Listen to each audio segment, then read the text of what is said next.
안녕하세요. 저는 20대 후반 구은영이라고 해요. 저는 몸이 불편하신 아빠와 환경미화원인 엄마의 딸로 자랐어요.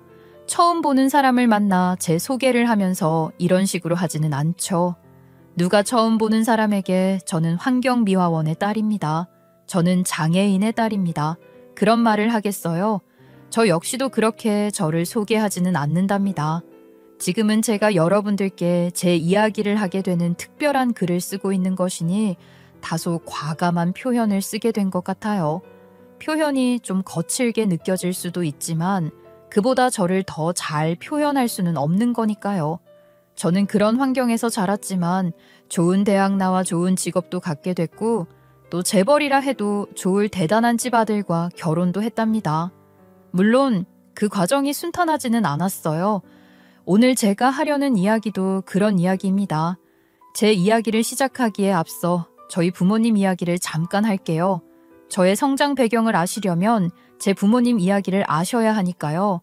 또 제 부모님 이야기를 하지 않고서는 오늘 제 이야기를 할 수가 없답니다.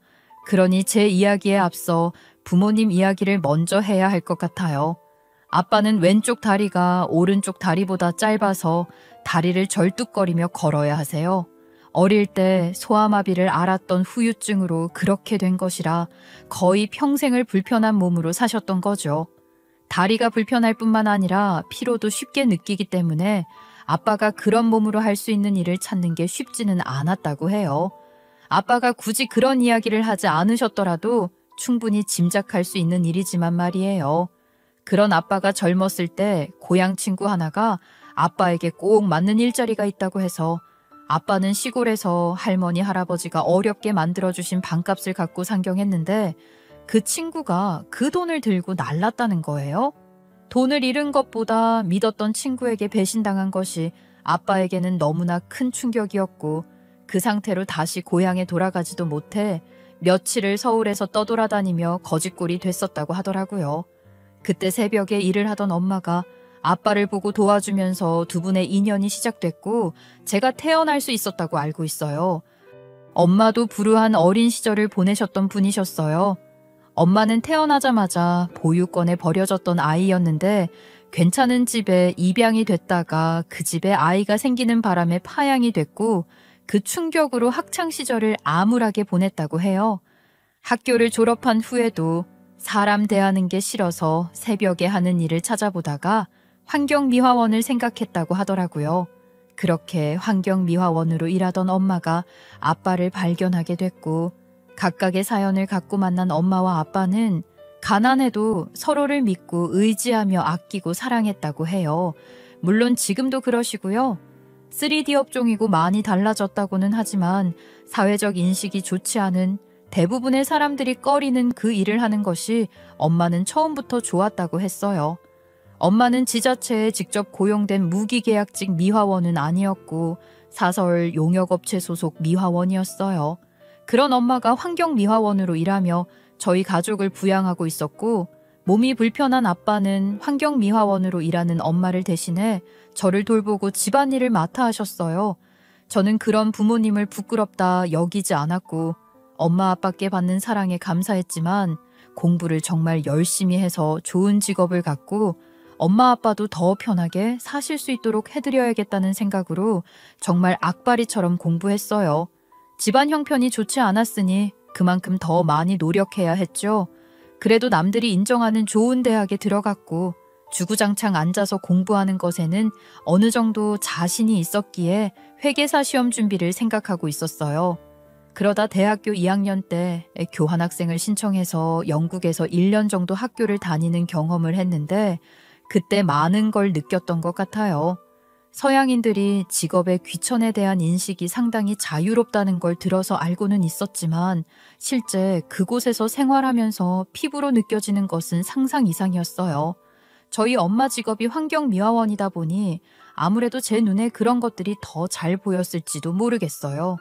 한눈에 봐도 비싼 옷을 입고 좋은 직업을 가진 것 같은 사람과 길거리에서 청소를 하는 사람들이 아무 스스럼 없이 서로 경계하거나 위축되고 으스대는 것 없이 똑같은 그야말로 평등한 인간 대 인간으로 인사를 나누는 모습을 매일 보게 됐던 거예요. 그게 정말 멋있어 보였어요. 그러면서 가치라는 것에 대한 저의 생각도 많이 바뀐 것 같아요. 제가 회계사 시험을 보려고 했던 건 그 정도 시험은 제가 감당할 자신이 있다 싶었고, 또 회계사가 누리는 사회적 지위와 연봉을 동경했기 때문이었어요. 그런데 과연 그것이 제가 평생 추구하며 살아야 할 가치인가 하는 생각을 많이 하게 됐던 것 같아요. 그렇게 교환학생 생활을 마치고 한국에 돌아와 저는 영어 공부를 정말 열심히 했답니다. 그리고 원하던 외국계 회사에 입사했는데 그리 유명하거나 큰 회사는 아니었지만 제가 관심을 갖고 있었던 건 자유로운 분위기와 수평적 관계, 그리고 능력에 따른 확실한 피드백이었어요. 그 회사에 입사한 지 5년 만에 내 이름을 걸고 하는 프로젝트를 성공시켰고 20대의 부장급 직책을 달았답니다. 저는 제가 하는 일이 좋고 또 사람들에게 인정받고 있다는 것도 좋았어요. 그리고 남편을 만나 결혼을 했는데 남편은 준재벌 소리를 들을 만한 집안의 사람이었어요. 시댁은 철강 회사를 시부의 선대로부터 이어오고 있다고 하더라고요. 제가 그런 집 아들인 남편과 인연을 맺게 된 것은 시모 덕분이었습니다.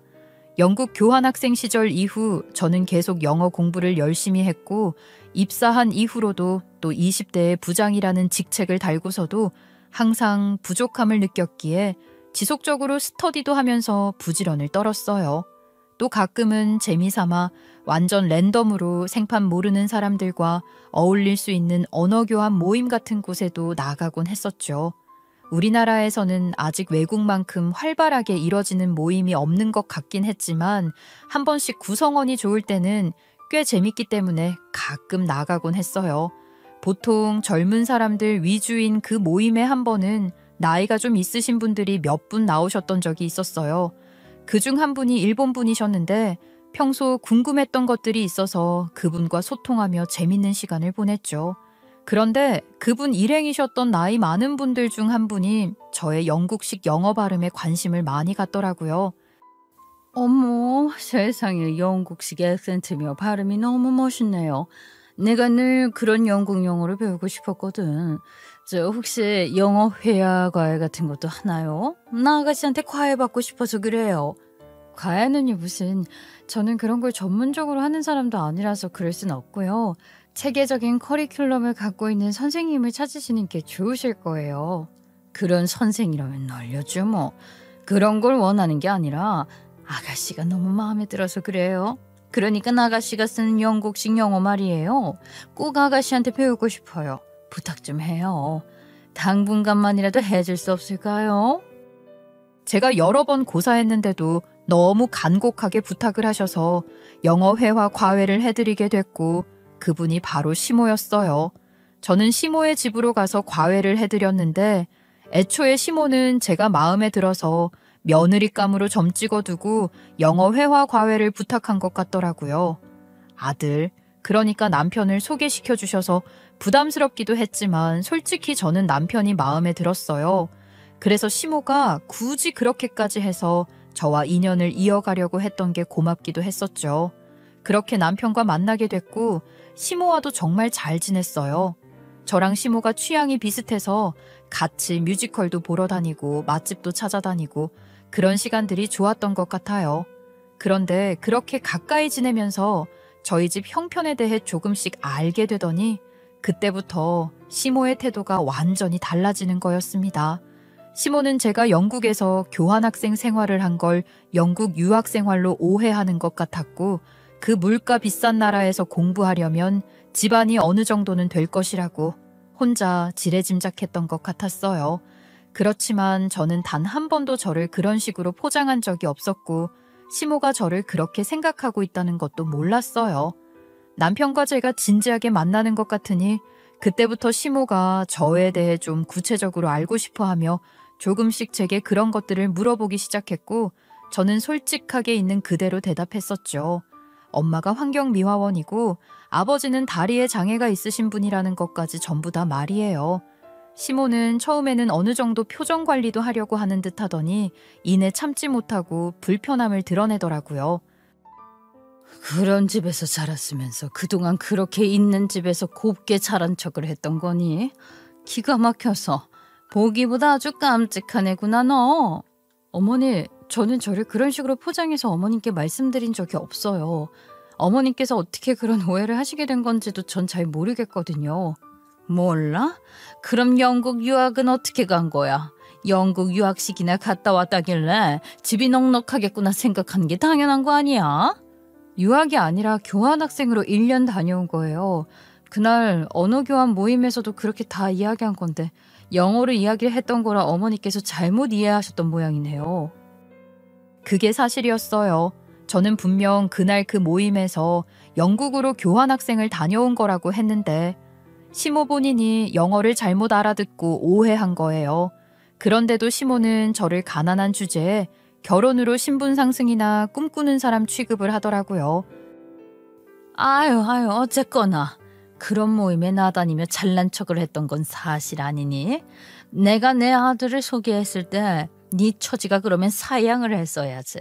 네 주제에 내 아들 같은 남편을 얻을 생각을 했다는 게 이게 말이 되니? 어머니, 제가 그런 사람 만나려고 작정하려고 나섰던 애도 아니고 제가 먼저 어떻게 해보려고 한 것도 아니잖아요. 어머니께서 소개해 주신 거 아니에요? 작정하고 나서는 게 뭐 별건 줄 알아? 내 아들 소개받고 웬 떡이냐 싶어서 얼마나 꼬리를 쳐댔으면 만난 지 얼마나 됐다고 내 아들이 벌써 결혼 이야기를 하냔 말이야. 저희 둘이 만나서 좋아지게 된 건 사실이지만 그걸 갖고 저한테 꼬리를 쳤다는 등 그런 식으로 표현하시는 건 정말 불편해요. 저는 아무것도 의도한 적이 없고 억지로 뭔가를 하려고 한 적도 없는데 왜 자꾸 저를 그런 식으로 몰아가세요? 이것 봐. 어른한테 따박따박 말대꾸하는 뻔새가 이미 못 배운 티를 내는 거 아니야? 아이고, 내가 이런 걸 모르고 아이고 내가 미쳤지. 저는 그때나 지금이나 달라진 게 없이 똑같은 사람이에요. 어머님은 저의 이런 모습을 똑부러진다고 좋아하셨고요. 제 환경이 마음에 들지 않아서 이러시는 거라면 더더욱 이렇게 갑자기 태도를 바꾸신 걸 받아들이기가 어려워요. 네가 받아들이기가 어려우면 어쩔 건데 어쩔 거냐고. 됐다. 더 들을 것도 없는 쓸데없는 소리. 나 이제 과외도 안 받을 거니까 그만 오너라. 시모는 그렇게 과외도 일방적으로 끊어버렸고 심지어 과외비도 안 보내길래 악착같이 닥달해서 받아내고야 말았죠. 그랬더니 시모는 제게 과외비 보냈다며 전화를 해 이러더라고요. 독한 년, 가난하게 사는 티를 이렇게 내냐? 나라면 그 돈 치사해서라도 안 받겠다. 너 같은 년, 정말 징그럽고 무서워. 돈 보냈으니까 그놈의 과외비 보내라 소리 이제 그만해라. 네, 알겠습니다. 보내셨다니 됐어요. 가난하게 살건 돈이 차고 넘치건 간에 정당하게 일한 제 몫의 돈은 받아야죠. 저는 잘못한 게 없잖아요. 교독스러운 년, 너 같은 년한테 내 아들이 가당키나 해? 네가 나한테 이러고도 내 아들 계속 만날 작정은 아니지? 당장 헤어져라. 네, 저도 그 사람이 아무리 좋아도 어머님 같은 분 아들이라니 더 만나고 싶지 않아요. 이런 소리까지 들으면 매달리고 싶지 않다고요. 그래, 듣던 좀 반가운 소리구나. 넌 나한테는 이렇게 말해놓고 뒤에서 내 아들한테 속삭거려서 모자 사이 이간질이라도 했다가는 내가 정말 가만 안 있을 테니까 그런 생각은 아예 하지도 말어. 알았니? 걱정 마셔요. 저도 어머니 같은 분 며느리 되고 싶은 생각 없어요. 그 사람만 보고 결혼했다가 20대에 이혼녀 될 일 있어요? 파혼이 낫죠. 제가 헤어지자고 할 테니 걱정 마세요. 남편은 아무 잘못이 없지만 남편이 좋은 사람이란 걸 너무 잘 알고 있었지만 또 제가 남편을 많이 좋아했었지만 그런 시모를 참아낼 자신이 없었기에 남편에게 헤어지자고 했어요. 남편은 받아들일 수 없다고 했지만 제가 너무나 단호하고 확고했어요. 남편에게서 오는 어떤 연락도 받지 않고 완전히 끊어냈던 거예요. 그런데 얼마 후 아이가 생긴 걸 알게 됐고 어쩔 수 없이 남편에게 연락을 할 수밖에 없었습니다. 개념 없는 시모가 아무리 싫다고 해도 뱃속에 이미 생긴 제 아이가 더 소중했으니까요. 아이가 생긴 것 때문에 남편에게 연락을 해 다시 마주하게 됐는데 그렇게 남편을 다시 만나니 더 확실하게 알겠더라고요. 남편이 얼마나 좋은 사람인지 제가 그동안 그 사람을 얼마나 그리워했었는지 말이에요. 그렇게 저는 제 발로 불구덩이에 들어가는 걸 알면서도 아이와 남편을 선택하게 됐던 겁니다. 남편은 아이를 가졌다는 제 이야기에 놀라지도 않고 그저 너무나 좋아했어요. 정말이야? 진짜? 믿어지지가 않아. 정말 너무 좋아. 기분이 날아갈 것 같다는 게 이런 기분이구나. 고마워, 정말 고마워. 이렇게 연락을 해준 것도 고맙고 내 아이, 우리 아이를 가져준 것도 고마워. 아이 가진 걸 알게 되고 고민을 안 했던 건 아니야. 그렇지만 역시 나 혼자 결정할 문제는 아니라고 생각했는데 연락하길 잘한 것 같아. 무슨 소리야, 우리 아이잖아. 내가 책임질 거야, 걱정하지 마. 우리 결혼하자. 내가 정말 행복하게 해줄게.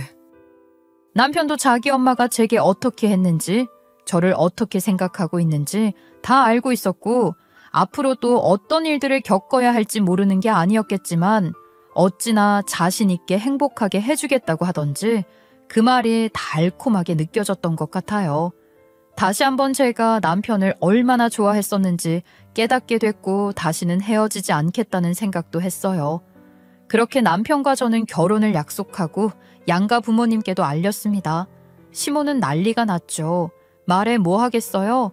제 앞에서 저를 보며 손가락질까지 해대며 온갖 소리를 다 하던걸요.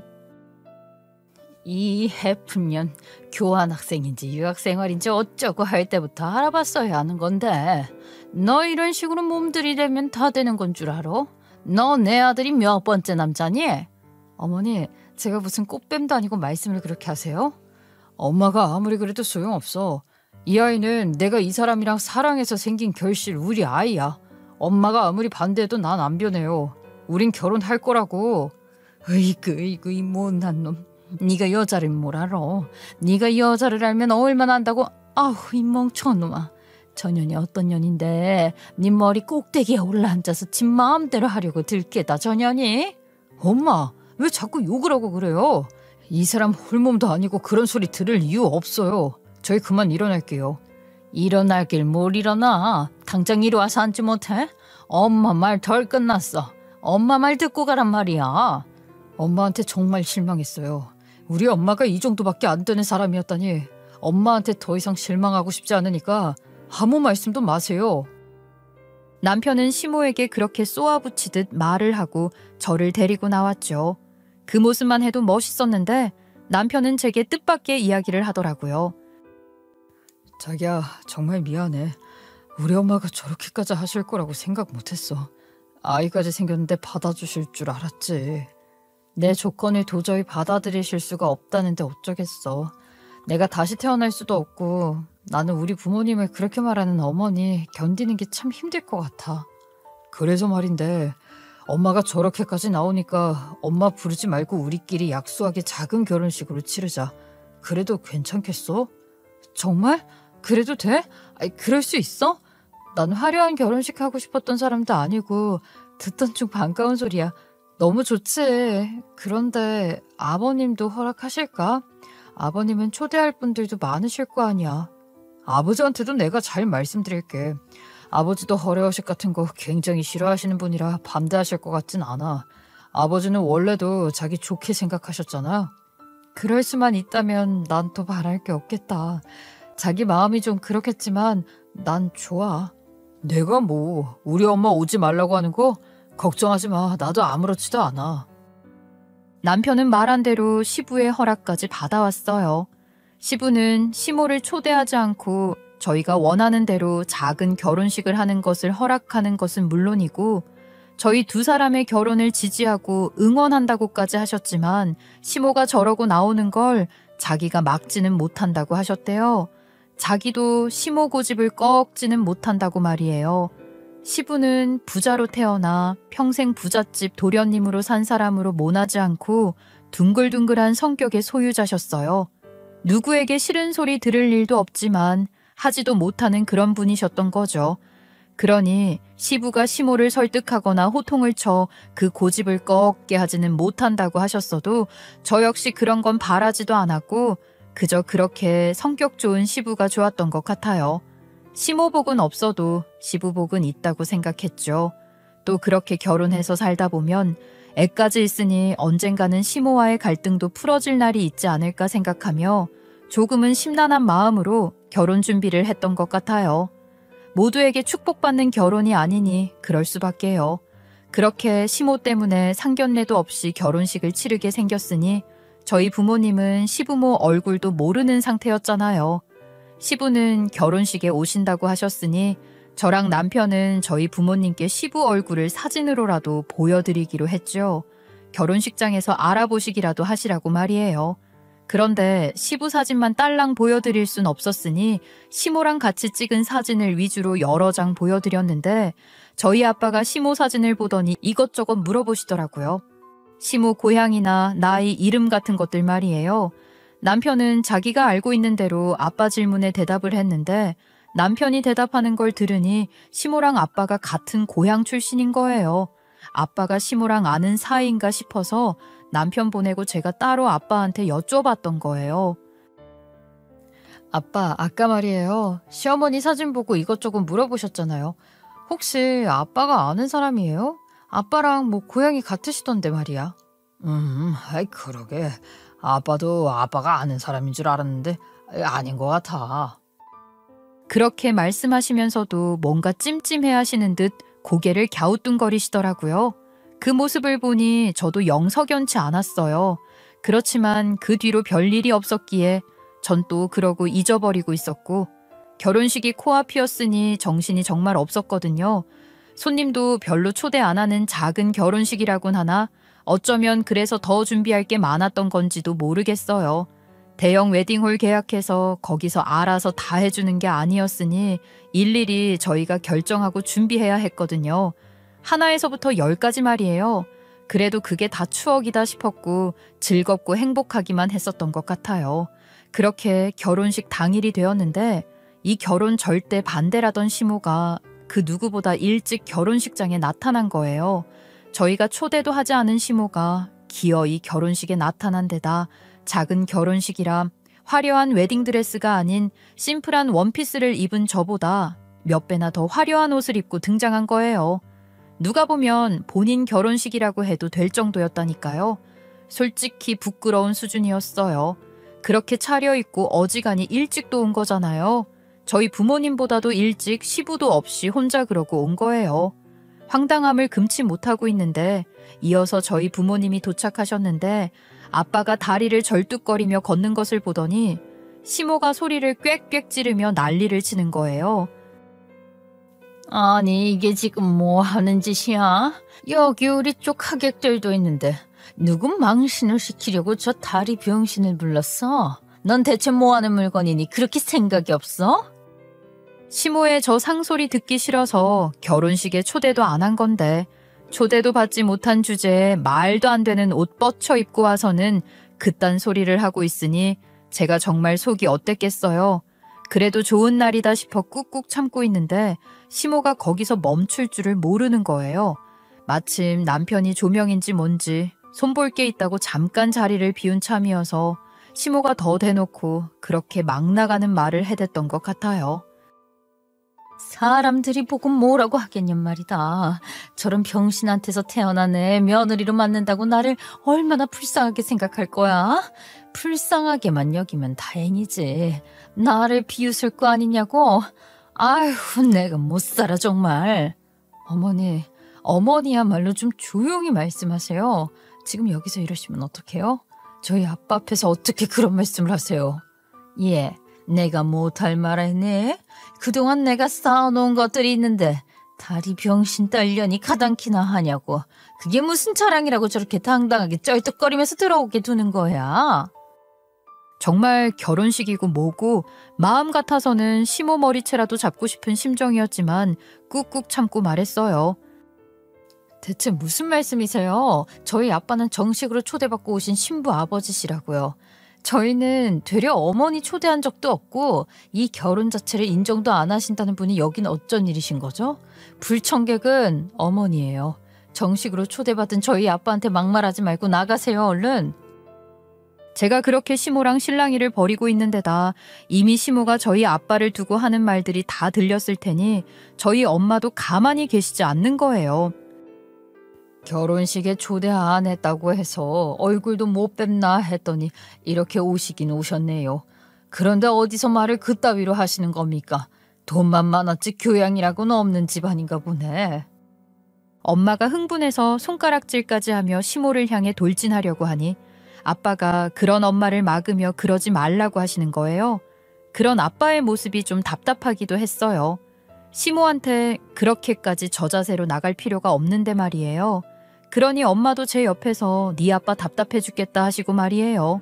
엄마와 제가 답답해할 정도로 정작 당사자인 아빠는 시모가 하는 얘기를 계속 듣고 있었지 한마디도 하지를 않았어요.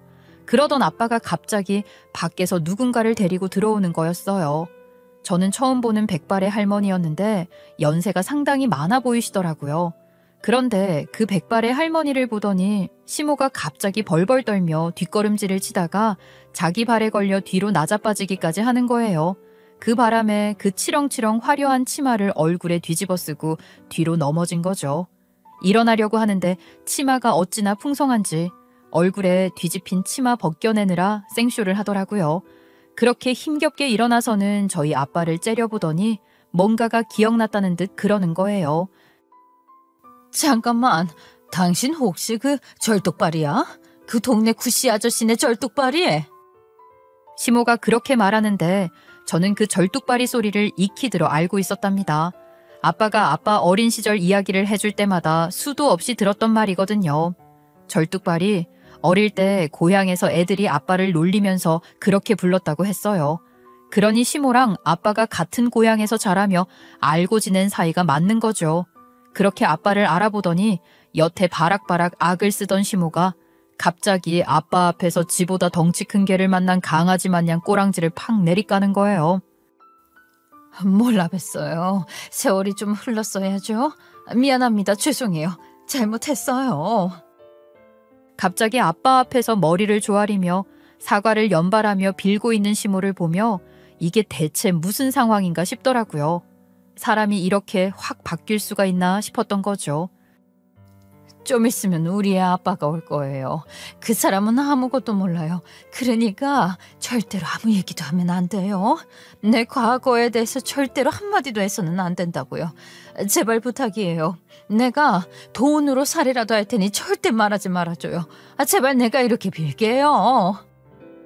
그러면서 아직 식장에 도착하지도 않은 시부한테 뭔지 모를 자기 과거를 말하지 말아달라며 자기 입으로 뭔가 캥기는 게 있다는 걸 다 드러내며 사정을 하는 거예요.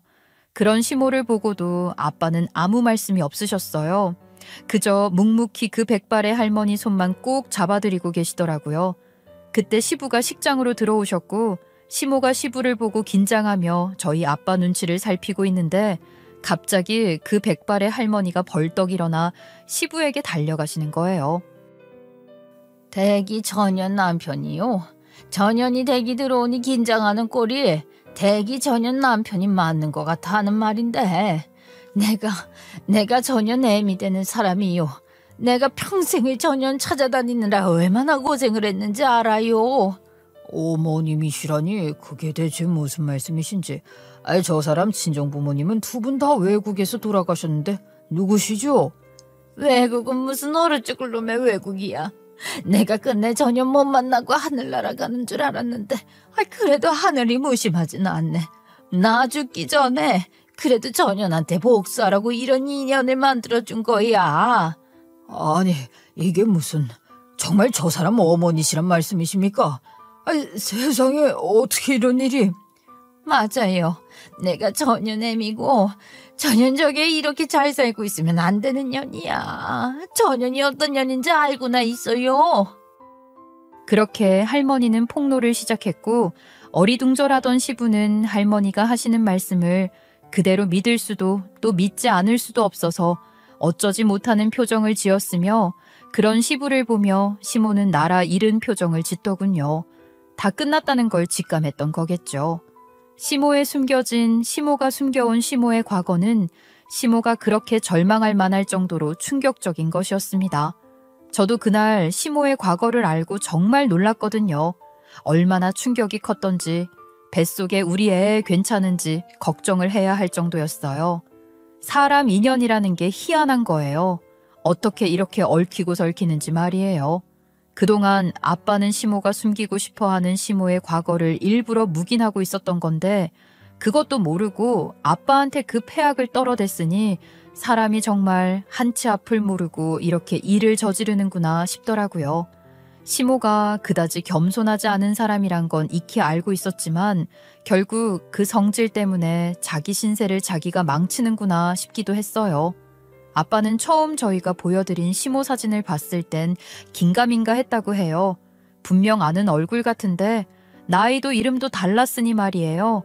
그런데 아무리 생각해도 아빠가 아는 사람이 맞는 것 같더라는 거죠.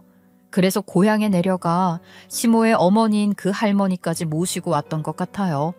시모는 아빠와 같은 중학교 출신으로 아빠보다 2살 어렸는데 그 지역에서 소문난 쓰레기라는 거예요. 시모는 고등학교를 졸업하고 19살 때부터 그 지역 내로라 하는 집안, 그래봤자 워낙 작은 시골 마을이었으니 땅 좀 갖고 있는 집이었겠으나 하여간 그 지역에서는 잘 나간다고 하는 집 아들들을 꼬시고 다녔다는데 정식으로 결혼을 한 것도 아니고 그렇게 꼬연해 같이 살면서 사실혼 관계에서 단물만 빨아먹고 단물 다 빠졌다 싶으면 돈 될 만한 것들 챙겨 도망치듯 헤어지고 그랬다지 뭐예요. 2번이나 그런 식으로 남자를 이용해 먹었으니 2번째는 그러고 서울로 도망을 갔다고 해요. 그러면서 엄청 값 나가는 걸 훔쳐가서 온 마을 사람들이 절도죄로 고소해야 한다고 난리도 아니었대요. 당한 집에서 집안 망신이라며 그깟년 인간 취급 안 하고 만다고 해 흐지부지 됐다고는 하지만 시모가 그렇게 서울로 도망가고 남은 시모의 어머니는 그 지역에서 딸년 대신 죄인 취급이 다 뭐예요. 사람 취급도 못 받으며 살았다고 해요. 시모가 사생아로 태어난 외동딸이었다는데 사람들이 시모 어머니에게 애미 닮아 딸년도 저 모양이라며 손가락질을 그렇게 했다고 하더라고요. 그 옛날에 여자 혼자 애비 없는 자식 낳아 키우는 게 보통 일이었겠는가 말입니다. 그렇게 고생하며 키워놓은 딸년이 그런 어머니를 버리고 떠나며 지가 진 죄의 굴레까지 뒤집어 씌워놓은 거였어요. 그렇게 시모에게 버려지고 마을에서도 사람 취급 못 받으며 쫓겨나게 생긴 시모의 어머니, 오갈 데 없게 된 그분을 챙겨준 게 저희 아빠네 식구들이었다고 해요. 지금까지도 시골에서 아빠 형제들이 백발이 된 그 할머니를 챙기고 있었다는 겁니다. 어떻게 이런 인연이 있을 수 있는지 이러니 죄짓고 살면 안 되는 거지 말이에요. 백발의 할머니의 간증 같은 이야기가 폭풍처럼 몰아쳤으니 결혼식이고 뭐고 그냥 다 중단되고 말았어요. 하객 몇 명 초대하지도 않은 작은 결혼식이었지만 어쨌거나 뭘 더 진행할 수 있는 상황이 아니었던 거죠. 그렇게 결혼식은 엉망진창이 됐지만 남편과 저는 혼인신고를 한 후 같이 살기 시작했습니다. 시부는 시모의 과거를 알게 된 후 당연히 엄청난 배신감을 느끼셨겠죠. 시부처럼 곱게 산 사람에게는 더욱더 충격적인 이야기들이었을 것이고 사람이 무서워졌을 것 같아요. 시부는 결혼 잘못한 것 같다며 시간이 필요하다고 했고 시모와 한 집에 있을 수 없다며 시모를 내쫓았어요. 시모도 바보 같은 게 그렇게 평생을 사기를 치며 살았으면서 자기 고향은 또 지나치게 솔직하게 말한 게 결국 발목이 잡힌 거잖아요. 아니면 하도 사기를 치고 다니니까 자기도 기억을 못하고 헷갈린 건가 싶기도 하고 아무튼 자칫 잘못하다간 이혼 당하게 생겼다 싶으니 저를 찾아와서 통사정을 하더라고요. 예, 내가 너희 아버님을 좀 만나 뵙고 제대로 사과를 하고 싶어서 그래. 그런데 내가 무슨 연락처가 있니? 너희 집을 아니? 아는 게 하나도 없잖니? 저를 며느리 취급도 안 하시고 저희 집을 사돈으로 생각도 안 하시니 그런 거 알고 계실 수가 없으신 거죠. 이제 와서 그게 왜 궁금하세요? 다른 게 아니라 내가 정말 사과를 드리려고 하는 거야. 그날은 나도 너무 경황이 없어서 사과를 드린다고 드렸어도 제대로 된 것도 아니었고 말이야. 정식으로 사과를 드리고 싶어서 그런 거니까 너희 아버지 좀 만나게 해다오. 저는 그때까지만 해도 시모가 저희 아빠께 그렇게 사과도 하고 그런 모습으로 시부한테 잘 보이려고 하나 보다 싶었어요. 그날 저희 아빠 보시는 앞에서 그런 막말까지 했으니 시부한테 잘 보이기 위해서라도 아빠한테 제대로 사과하게 하는 것도 괜찮겠다 싶은 마음으로 시모를 저희 집으로 데려간 거거든요. 그런데 정말 시모는 아직 정신 차리려면 멀었더라고요. 사과는 개뿔, 진짜 인간 아닌 거죠. 정신 못 차리고 저희 아빠한테 주먹질까지 하는 거예요. 미쳤어? 미친 거야? 거기가 어디라고 엄마를 거기 데려와. 다리만 병신인 줄 알았는데 이 머리도 모자라는 거 아니야. 대체 무슨 생각으로 우리 엄마를 거기 데리고 온 거야? 어머니, 지금 무슨 짓이에요? 지금 저희 아빠 치신 거예요? 사과하고 싶다고 빌다시피 해서 데려왔더니 주먹질이 웬 말이야 진짜. 저 경찰에 신고할 겁니다. 은영아, 가려가 없다. 아빠가 괜찮아. 저도 할 말이 있어서 찾아왔더니 어디 그 할 말 끝까지 들어보기나 하자. 그런 다음에 경찰을 불러도 부를 테니 가만히 있어보렴. 웃기고 있네. 무슨 성인군자 코스프레 하냐? 나한테 그딴 짓까지 저질러 놓고 무슨 세상에 인자한 사람 행세를 하는 거야. 너 때문에 내 인생 다 망가지게 생겼는데 어쩔 거야? 어떻게 책임질 거냐고. 그러면서 허공에다 대고 온갖 발길질의 돌팔매를 휘두르고 아주 가관도 아닌 거예요.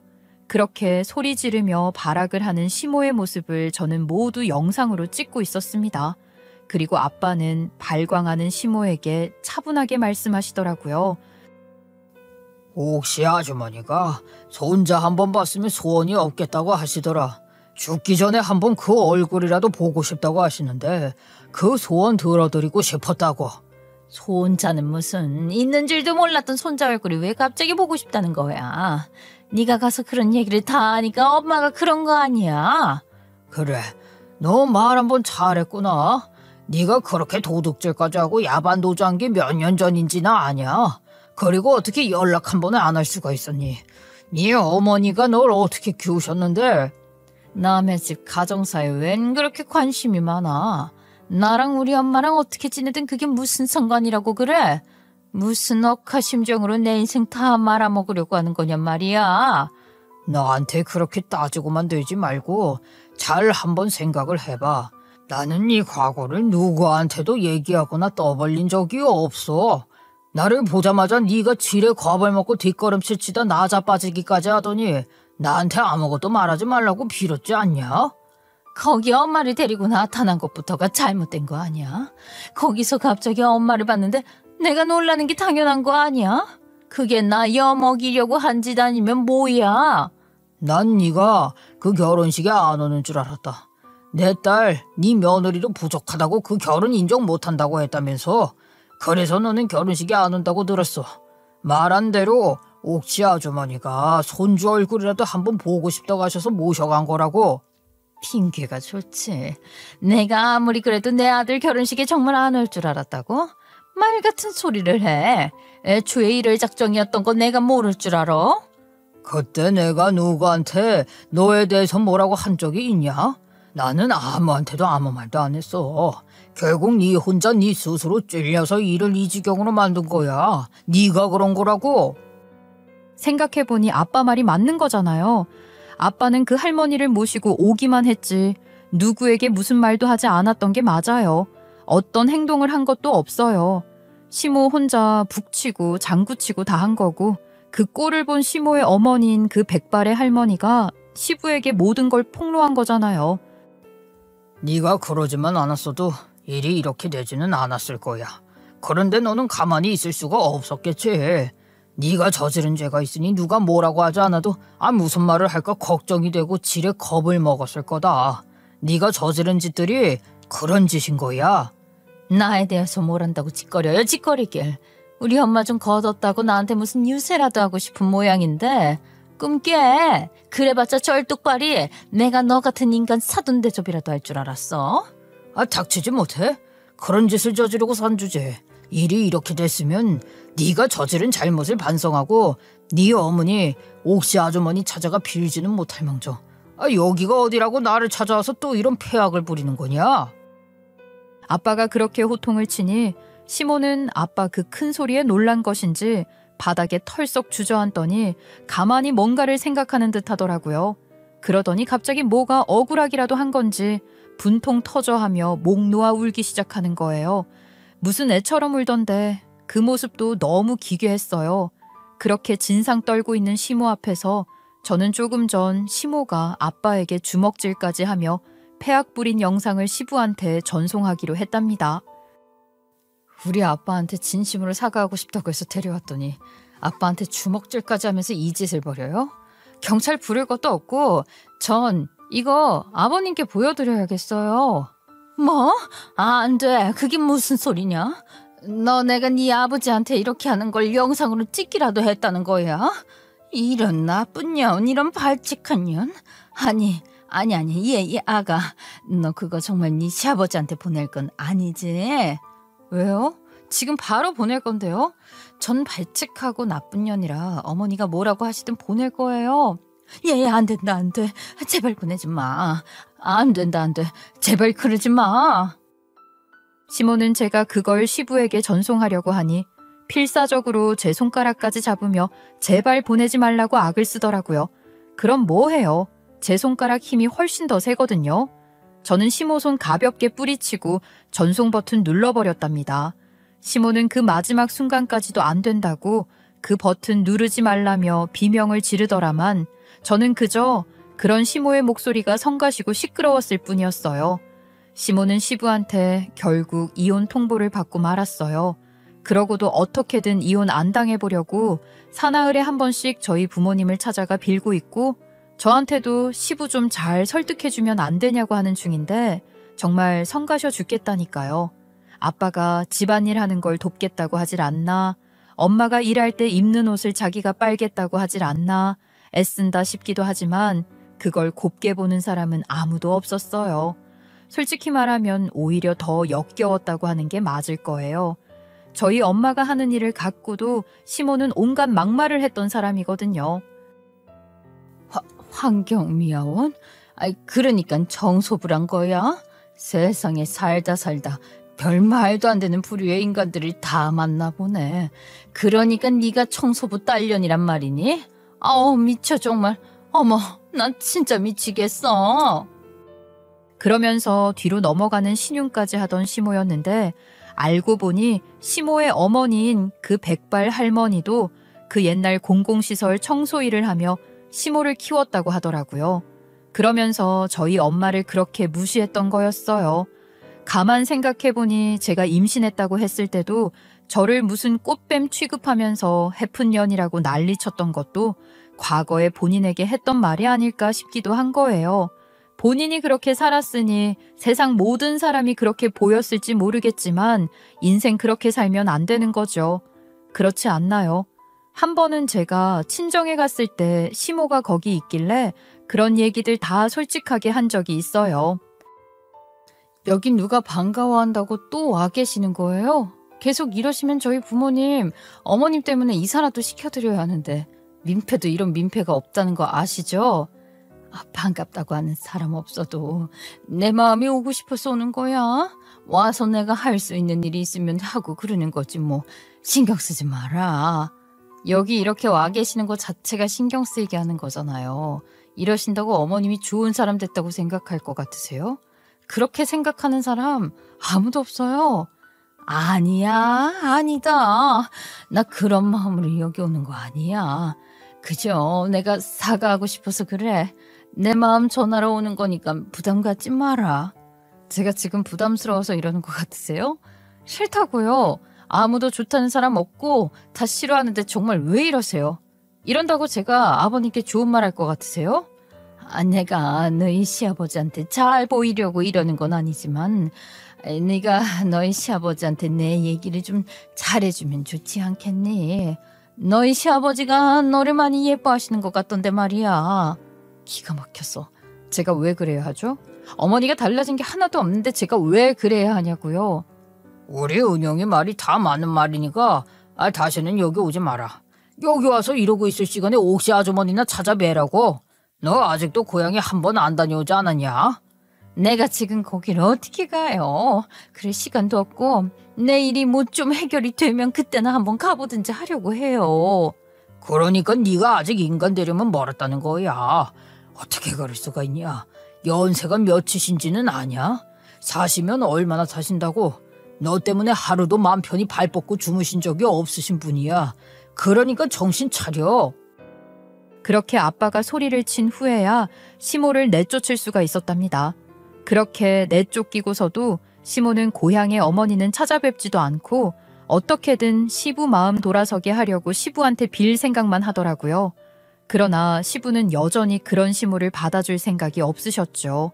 그러다 시부 생신 때 시모가 집 앞까지 찾아왔던데 당연히 시부는 시모를 집에 들일 리가 없었는데 그날 한파주의보 발령됐던 날이거든요. 못 돼도 2시간을 그러고 기다리고 있었던 모양이에요. 제가 집 앞에 살게 있어서 잠깐 나갔었는데 그때까지도 집 앞에서 서성이고 있는 시모를 본 거예요. 저는 시모랑 눈도 마주치기 싫어서 얼굴도 안 보고 말했어요. 아직도 여기서 뭐 하고 계시는 거예요? 이런다고 여태 숨겨온 사기 행각이 사라지진 않죠. 이미 너무 늦은 것 같은데 불청객은 초대한 적 없으니까 가세요. 경찰한테 끌려가는 것보다 제 발로 가시는 게 낫지 않겠어요?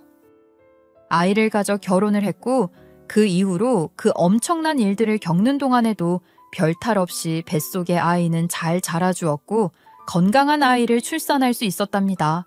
아이 낳으면서 육아휴직을 시작했는데 이제 곧 복직을 해야 하는 시기가 다가와요.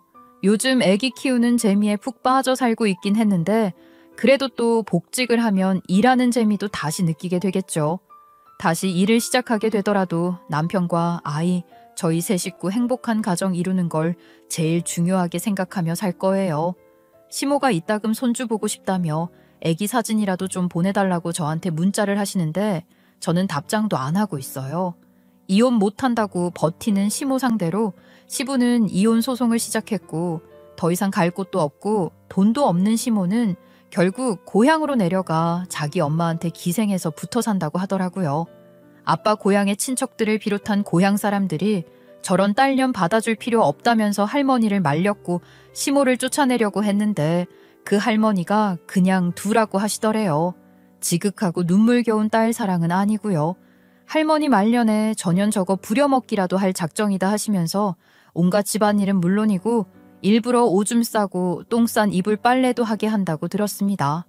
복직 앞두고 마지막 여유를 즐기고 있는 요즘 저는 남편과 부쩍 이야기를 많이 나누고 있어요. 시모일을 겪으며 저는 제가 가치 있다고 생각하는 것들에 대한 확신을 다시 한번 갖게 됐죠.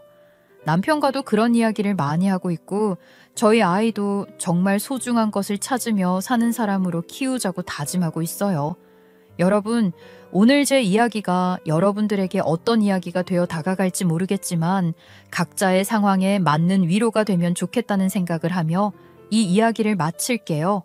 때로는 비슷한 상황을 겪은 사람이 있다는 걸 알게 되는 것만으로도 엄청난 위로를 받는 거잖아요. 제 이야기가 그랬길 바라는 마음입니다. 제 이야기를 끝까지 들어주셔서 너무나 감사드려요. 모두들 행복하세요.